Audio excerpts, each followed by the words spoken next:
Hi hello welcome back to my channel. How are you all doing? I hope all are doing great. तो आज मैं हूँ एक नए खजाने के साथ। This is the new mall. I don't know it's new mall और old, but we found it recently. We will just on drive, then we saw this mall. And this mall is Markaz Al Bahia in Siev. Recently we saw it. नेस्टो के बाद में आता है ये, और अच्छा mall है, अच्छे ऑप्शंस है। लुलु है यहाँ पे, और बच्चों के लिए तो बहुत ही प्यारा सा, बहुत अच्छा सा प्ले एरिया है। मेरे बच्चे तो बहुत इंजॉय किए। वाटर गेम्स आर देयर, जब बल्कि वाटर गेम्स उन्होंने क्लोज रखा है because of this Covid reason. And the best thing is that they have keeped sanitised everything. They are doing it with full safety.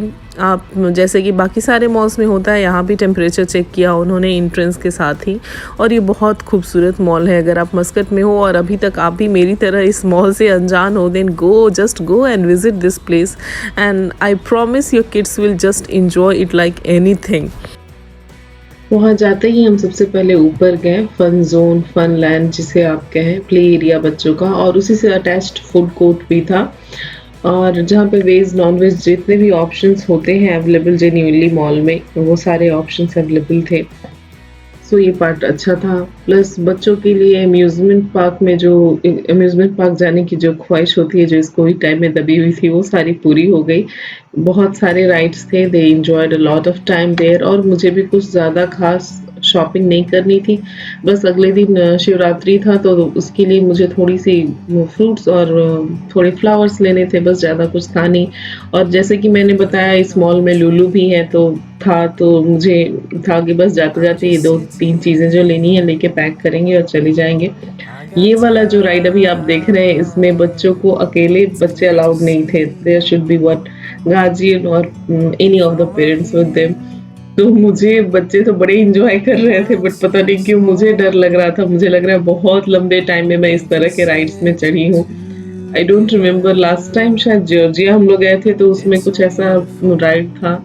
I don't remember मैंने वो ride किया था या नहीं, बट बचपन के बाद शायद मैं अभी ये राइड चढ़ रही थी। तो बच्चे तो खूब अच्छे से एन्जॉय कर रहे थे, बट मुझे चक्कर जैसा फील हो रहा था।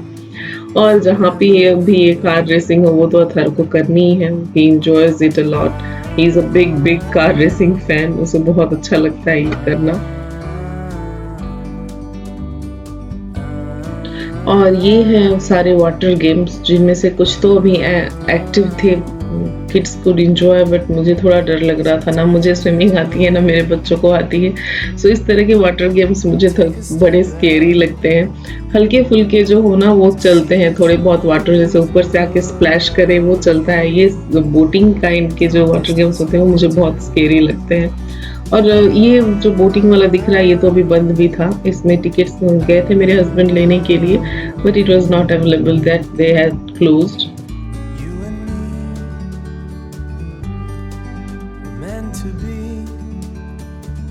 जैसा कि हमेशा होता है, बच्चे एक बार जो फन जोन में इंटर कर गए, उन्हें एग्जिट होने का तो मन होता नहीं है। बट मुझे थोड़ी सी शॉपिंग करनी थी, और यहाँ पे फिलहाल अभी मस्कत में लॉकडाउन चल रहा है। ओमान में 8 बजे के बाद सारे कमर्शियल सर्विसेज बंद हो जा रही हैं, तो 7 बजे ही मॉल वैकेट होने शुरू हो गए थे। तो इसीलिए हम जल्दी जल्दी काम फिनिश करके फिर हम घर आ गए। And this is the outside view of mall.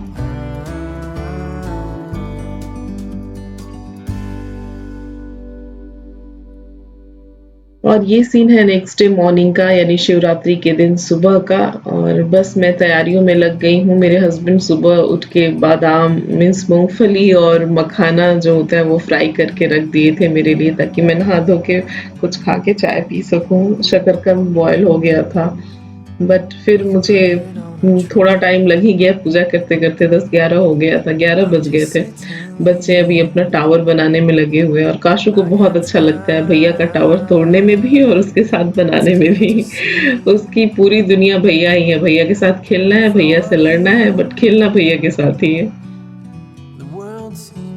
और इधर ये सुबह से सारी तैयारियां हो गई थी। अब मैं बनाने लगी हूँ नारियल के लड्डू और इसे बनाना बहुत ही आसान है, बहुत कम इंग्रेडिएंट्स के साथ बन जाता है। इसके लिए मैंने लिया है 1 चम्मच घी, देसी घी, और अप्रॉक्सीमेटली 1 कप ले रही हूँ मैं मिल्क पाउडर। चूँकि बहुत जल्दी-जल्दी में मैं बना रही थी, पूजा का टाइम बीत रहा था, 12 बजे से पहले मुझे पूजा करना था, इसीलिए मैं प्रॉपर मेज़रमेंट के साथ नहीं दिखा पाई हूँ, बट इट्स अप्रॉक्सीमेटली 1 कप। उसके बाद इसमें इक्वली 1 कप शुगर हम डालेंगे।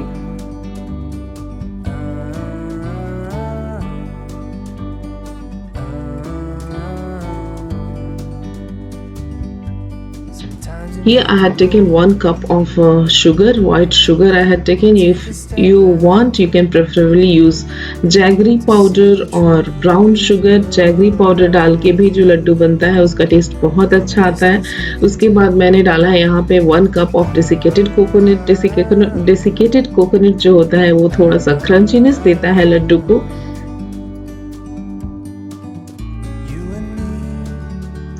अब इसमें मैं डाल रही हूँ 1 cup of freshly grated coconut.